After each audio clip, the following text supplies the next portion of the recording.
تقویٰ کیا ہے؟ عبداللہ بن عمر رضی اللہ تعالیٰ عنہ ایک وادی سے گزرتے ہیں، وہاں ایک چرواہا دکھائی دیتا ہے، اس چرواہے کا امتحان لینے لگتے ہیں۔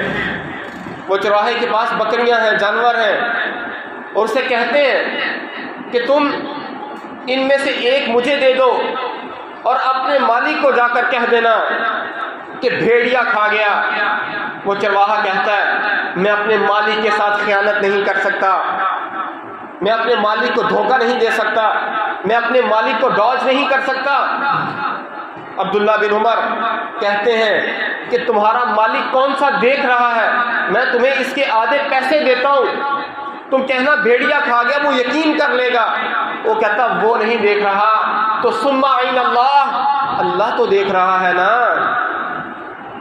اللہ کی ذات تو دیکھ رہی ہے۔ سوال یہ ہے کہ کیا آج مجھے بھی اللہ کی ذات دیکھ رہی ہے؟ کیا آج میری بھی یہی سوچ ہے کہ مجھے رب دیکھ رہا ہے؟ میں مجلس کے اندر ہوں تو میری سوچ ہے کہ مجھے رب دیکھ رہا ہے، میں تنہائی کے اندر ہوں تو کیا میری سوچ ہے کہ مجھے رب دیکھ رہا ہے؟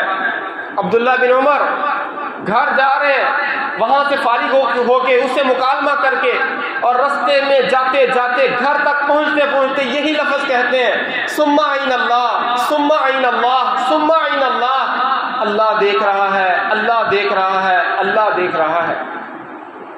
بھائی کیمرے کی آنکھ سے ڈرتے ہیں، اللہ سے کیوں نہیں ڈرتے؟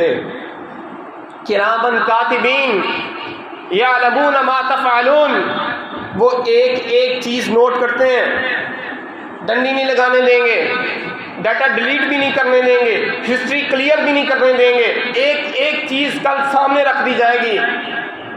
وہ اللہ، وہ تم جو کہتے ہو اس کو بھی جانتا ہے، اور جو تمہارے سینوں کے اندر اس کو بھی جانتا ہے۔ وَأَسِرُّوا قَوْلَكُمْ أَوْ اجْهَرُوا بِهِ إِنَّهُ عَلِيمٌ بِذَاتِ الصُّدُورِ، تم جو کہتے ہو اس کو بھی جانتا ہے، اور جو تمہارے سینوں کے اندر ہے وہ اللہ اس کو بھی جانتا ہے۔ تقویٰ کیا ہے؟ اللہ دیکھ رہا ہے، اور جو بندہ یہ سمجھتا ہے نا کہ مجھے اللہ دیکھ رہا ہے، اس کی تنہائیاں بھی رب کی رضا کے مطابق گزرتی ہیں، اور اس کی دوستیاں مجلسیں بھی رب کی رضا کے مطابق گزرتی ہیں۔ حدیث کے اندر آتا ہے اللہ کے نبی حضرت محمد صلی اللہ علیہ وآلہ وسلم فرماتے ہیں ایک شخص نے گھر دوسرے شخص کو بیچ دیا، ایک شخص نے اپنا گھر دوسرے شخص کو بیچ دیا، اب گھر چلا گیا، جو خریدار تھا وہ گھر کے اندر جاتا ہے، جو اس نے خریدا ہوتا ہے، اس گھر سے اس کو ایک برتن ملتا ہے، اس برتن کے اندر سونا ہوتا ہے، وہ سونا لے کر جس سے گھر خریدا تھا، جو پہلے مالک مکان تھا، اس کے پاس جاتا ہے اور جا کے اس سے کہتا ہے کہ یہ تمہارا سونا گھر سے نکلا ہے، یہ لے لو۔ وہ کہتا ہے یہ سونا میرا نہیں ہے، یہ سونا تو تمہارا ہے۔ وہ کہتا ہے گھر تم سے خریدا تھا، سونا تم سے نہیں خریدا تھا۔ وہ کہتا تھا جو گھر ہے اس گھر کے اندر جو کچھ تھا میں نے سب کچھ تمہیں دے دیا، سب کچھ تمہیں بیچ دیا، یہ سونا بھی تمہارا ہے، یہ گھر بھی تمہارا ہے۔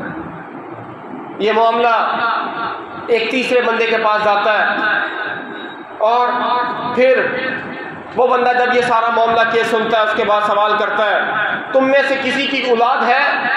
تو دونوں میں سے ایک کہتا ہے میرے پاس بیٹا ہے، اور ایک کہتا ہے میرے پاس بیٹی ہے۔ وہ کہتا ہے ان دونوں کی شادی کرو اور یہ مال ان کے اندر خرچ کر دو، ان کو دے دو، اور کچھ اللہ کے راستے کے اندر خرچ کر دو۔ یہ اللہ کا ڈر تھا کہ اسے گھر مل گیا، اس گھر میں سے ایک برتن اس میں سونا نکلا، اور اس نے سمجھا یہ میرا، کہیں کل قیامت والے دن اللہ تعالیٰ مجھ سے حساب نہ لے لے۔ وہ اس کے پاس پہنچ گیا اور اس نے کہا، اس کو بھی ہو سکتا ہے پتہ ہی نہ ہو کہ میرے گھر میں سونا ہے، اس نے بھی کہہ دیا یہ میرا نہیں ہے تمہارا ہے۔ اس نے بھی سوچا کہیں کل اللہ تعالیٰ مجھ سے حساب نہ لے لے۔ وہ اپنا فیصلہ کروانے کے لیے تیسرے بندے کے پاس جاتے ہیں، تیسرا بندہ یہ فیصلہ کرتا ہے کہ لڑکا اور لڑکی کی شادی کر دو اور پھر ان میں سونا دے دو اور اللہ کے راستے کے اندر خرچ کر دو۔ عزیز بھائیو، اس کو کہتے ہیں اپنی آخرت کو محفوظ کرنا، اس کو کہتے ہیں کہ جنت کی طلب اس کو کہتے ہیں اللہ کی رضا حاصل کرنے کے لیے بندے کا محنت کرنا.